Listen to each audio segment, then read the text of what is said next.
अनूपपुर जिले का पुष्पराजगढ़, जहां आदिवासी सीनियर बालक छात्रावास बच्चों के लिए शिक्षा का मंदिर होना चाहिए था, लेकिन यहां से निकली तस्वीरें शिक्षा को कलंकित करती हैं। कमरा नंबर 21 से मिला शराब, सिगरेट और मांस, और अधीक्षक कुलदीप बघेल जो रहते हैं हमेशा नदारद। नतीजा, छात्रावास पढ़ाई की जगह नशे का अड्डा बन चुका है। विंध्य फर्स्ट की टीम जब करपा गांव के छात्रावास पहुंची तो खुलासा चौंकाने वाला था। अधीक्षक कुलदीप बघेल छात्रावास में रहना तो दूर, 60 किलोमीटर दूर अनूपपुर जिला मुख्यालय से संचालन करते हैं। नियमों की धज्जियां उड़ाते हुए साहब कभी कभार यहां आते हैं। इस लापरवाही ने 50 छात्रों का छात्रावास शराब खाना बना दिया है। मैं इस ग्राम पंचायत का सरपंच हूँ। सर यहाँ पे आए तो आपसे क्या हुआ? यहाँ पे मेरे को गांव वाले फ़ोन किए, मैं चूँकि उस टाइम में नहीं आया था, 10:30 बजे। और यहाँ पे बच्चों के द्वारा दारू का कैन 5 लीटर का और चिकन वगैरह थाली में रखे हैं, डिस्पोजल गिलास वगैरह सारी चीज़ जो स्टील के गिलास है यहाँ पे देखा हूँ। सर इसको किस रूप में? इसको तो सबसे मैं जिसका जो हॉस्टल अधीक्षक है, हॉस्टल वार्डन है, इसकी मैं घोर निंदा करता हूँ और यही आपसे अपेक्षा करता हूँ कि इनके ऊपर उचित कार्रवाई हो, क्योंकि हमारी आदिवासी क्षेत्र है और आदिवासी बच्चे हमारे गांव घर के पढ़ते हैं। इनकी भविष्य इस टाइप होगा तो इनकी भविष्य संस्कार में जाएगा। छात्रावास के कमरे नंबर 21 से आती शराब और सिगरेट की बदबू ने सच को बाहर ला दिया। दरवाजा बंद था, लेकिन जैसे ही आवाज दी गई, भीतर मौजूद 5 छात्रों ने खिड़की से शराब के गिलास बाहर फेंक दिए। जब प्राचार्य और शिक्षक मौके पर पहुंचे तो काफी मशक्कत के बाद दरवाजा खुला। अंदर जो नजारा था उसने हर किसी को शर्मसार कर दिया। थालियों में मांस और 5 लीटर की देसी शराब की कैन मिली, लेकिन जिम्मेदार अधीक्षक का कोई अता पता नहीं था।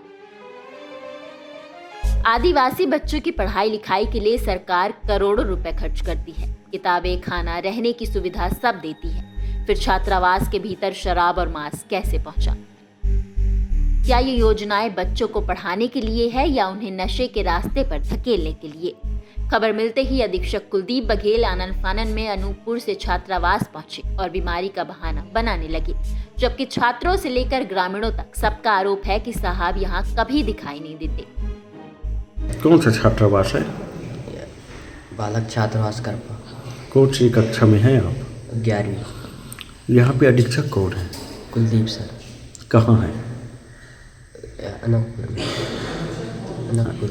वहीं रहते हैं जी। यहाँ कब आए थे लास्ट बार?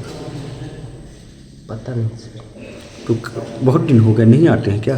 आते हैं सर। कब आते हैं? 15 अगस्त को आए थे और आए थे। बाकी नहीं आते हैं?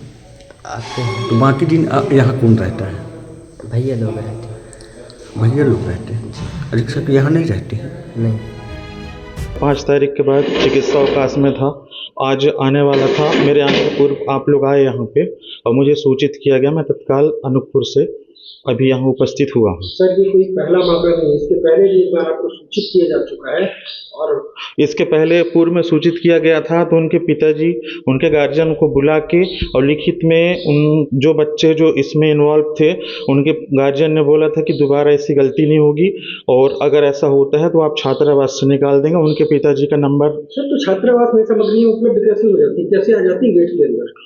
इसके लिए अभी तत्काल में मैं बोल नहीं पाऊँ, क्योंकि मैं खुद भी चिकित्सा अवकाश में था। इस बीच में श्री छोटे सिंह छात्रावास के कर्मचारी एक दिन के लिए प्रभारी रहे हैं। चूँकि मेरा स्वास्थ्य जो है 5 तारीख तक मैं यहाँ उपस्थित रहा हूँ और 6 तारीख का एक दिन का चिकित्सा अवकाश लिया था। आप अक्सर नदारद रहते हैं छात्रावास में? नहीं सर, ये गलत है, क्योंकि आजकल ई अटेंडेंस का वो है, तो आदमी अगर जब यहाँ है तो दोनों टाइम ई अटेंडेंस लगता है। ये अटेंडेंस तो अभी हाल ही में आया है सर। तो इसके पूर्व भी मैं रहा हूँ सर यहाँ पे। ऐसा कोई प्रमाण नहीं है कि आदमी कोई भी बोल दे कि मैं यहाँ नहीं रहता हूँ। सर पूरे गांव का कहना है, आपका बार नहीं, पूरे गांव का, आप यहाँ तक कि छात्रावास में मौजूद स्टाफ का भी कहना कि आप नहीं रहते हैं। नहीं सर, इसके ये मेरे संज्ञान में नहीं है, ऐसा वो बोल रहे हैं। छात्रावास में मौजूद रजिस्टर जी, बच्चों की अटेंडेंस अगस्त महीने की, जुलाई महीने की क्यों नहीं लगी? वो लगा है सर, उसको अभी मैं आपको दिखाऊंगा। मैंने देख लिया है। तो आप हमारा भी रजिस्टर देखूंगा, अटेंडेंस रजिस्टर, कि मैं 5 तारीख को के बाद में चिकित्सा अवकाश में था। बच्चों की बात कर रहा हूँ। बच्चों की रजिस्टर में अटेंडेंस क्यों नहीं लगी विगत महीनों की? सर वो जुलाई तक का पूरा कंप्लीट है, अगस्त का भी कंप्लीट है, और जो बच्चे नहीं हैं उनका नहीं लगा होगा सर। एब्सेंट लगेगा ना सर? अगर नहीं वो एब्सेंट है सर, वो ब्लैंक है सर, एब्सेंट नहीं है। आप उसको देख लीजिएगा सर।